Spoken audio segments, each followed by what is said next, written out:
Good morning, good afternoon, good evening. Whenever you're watching, this is Will with Travel with That Guy.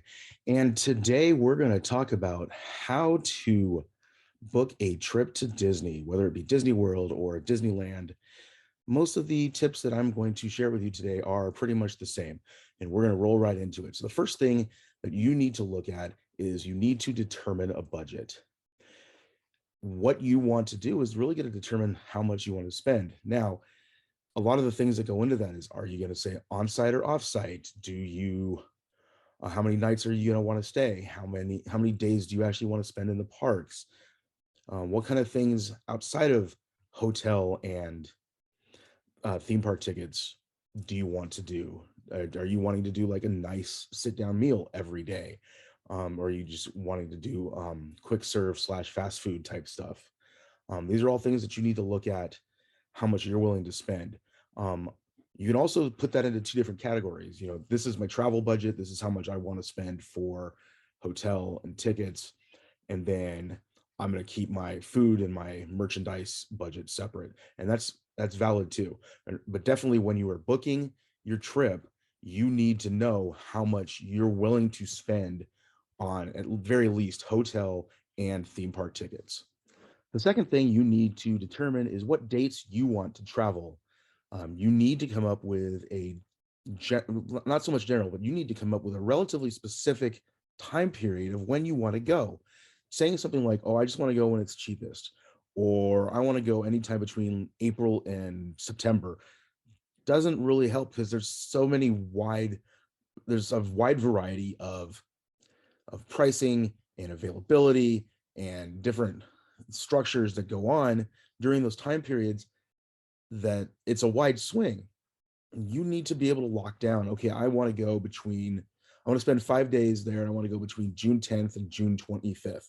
Awesome. We can work with that. That is something. Okay, so I looked at these dates. It's within the time frame you want to go. What do you think?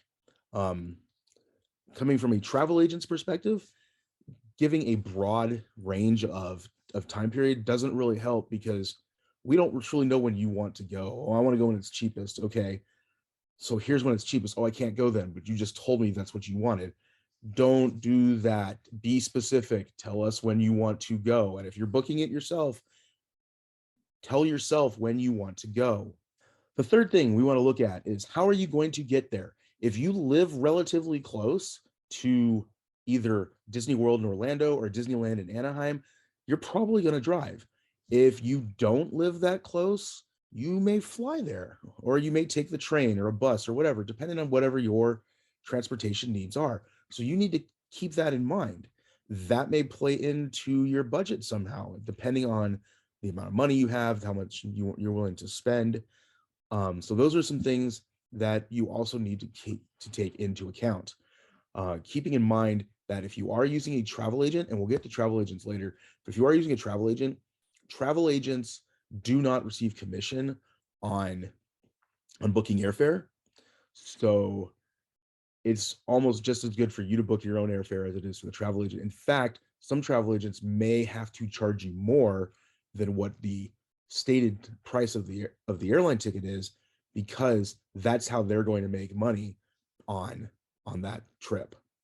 The next tip is, what resort do you want to stay at? This is where you start looking at, do you want to stay on site or off site? I'm a big proponent, especially at Disney World, of staying on site. Now, I know a lot has changed, especially during the pandemic. They've taken some things away that normally on site resorts guests were able to utilize. Some of it's coming back, like especially at Disney World, they do offer all on site guests to be able to get into the parks 30 minutes prior to opening. So if a park opens at 9 a.m., all on-site guests are allowed to get into that park at 8:30, and that is every park every day.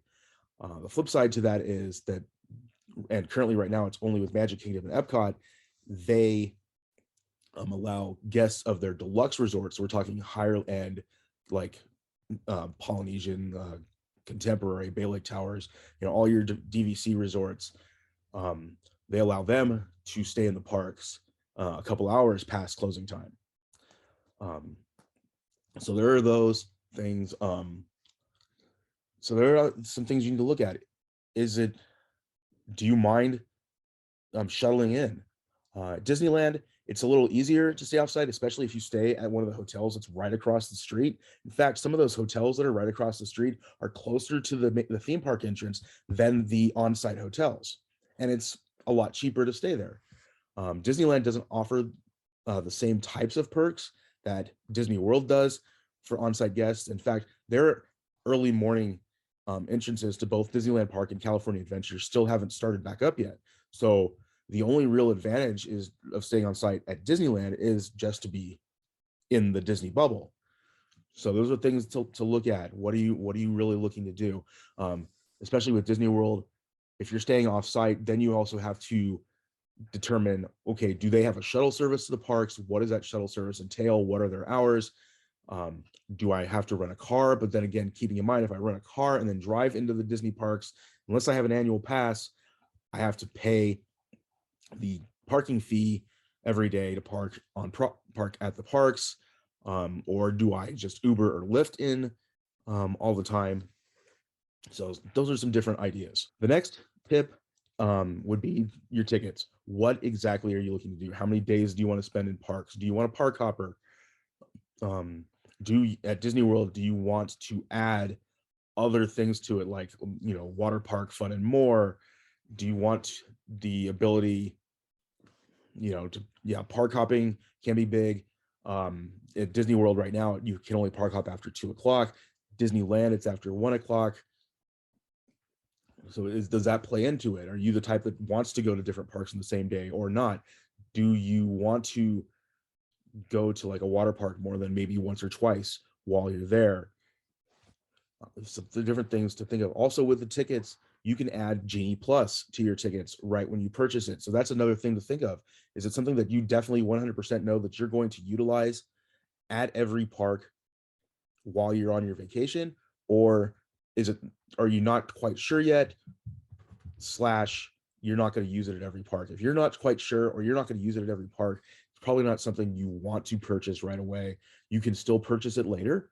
And then you can definitely purchase it each morning at the parks you want to go in, especially that comes into play at Disney World, not so much at Disneyland.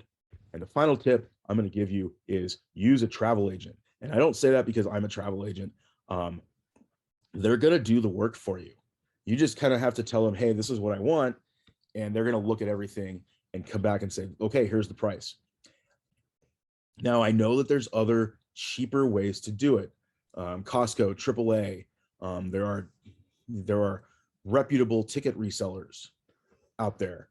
I believe the one like Getaway Today Travel does a lot of it. Undercover Tourist does a lot, especially in Orlando. Nothing bad about any of those. But you have to keep in mind that if you book with somebody like a Costco or a AAA about this or somebody else, yes, they're going to be cheaper than what a travel agent can probably find you, but that's it. Once you book, they're done with everything. They wipe their hands of the whole thing. Whereas if you book with a travel agent, the travel agent is going to keep tabs on it. If something else comes through that says, hey, here's a sale that makes your hotel room $100 off a night for 5 nights, and the travel agent can go back through and reprice your trip and say, hey, guess what? I just saved you $600 because the sale came on. And you go, great, yes, let's rebook. So the travel agent makes that decision, makes that call to rebook. Whereas if you don't use a travel agent, you're kind of on your own to do that. The travel agent can help you pick the best days when you want to go to the parks. It can help you with your dining if you so choose to do that. Remember, of course, if you're on the West Coast and you're going to Disney World, that dining line opens at 3 a.m. For the online part, and that's kind of a brutal wake-up call for the West Coast, but it is something you need to do, and travel agents are more than willing to do that for you. Whereas if you book on your own or you book through a third party like Costco or AAA, they're not going to do that for you. So definitely, if you're the kind of person that would like someone to at least help you along the way, doesn't have to do everything, but at least would like to help you, get your reservation booked for you, and then, help you with some other things, using a travel agent is definitely the best way to go. And I will leave my email address down below if you are looking to take a Disney trip, and you can go ahead and leave me an email and we can set something up for you. So that's all we have today. Go ahead and leave a comment down below if you have any other tips that maybe I forgot. Maybe there's something else out there that would help people and you've got a tip, leave it down below. If we get enough really good ones, we'll do another video on this. Go ahead and like the video if you like what you saw today, and also make sure you hit that subscribe button. Help us out, help us reach our goals so that we can continue to bring great content here on Travel with That Guy, and we will see you next time.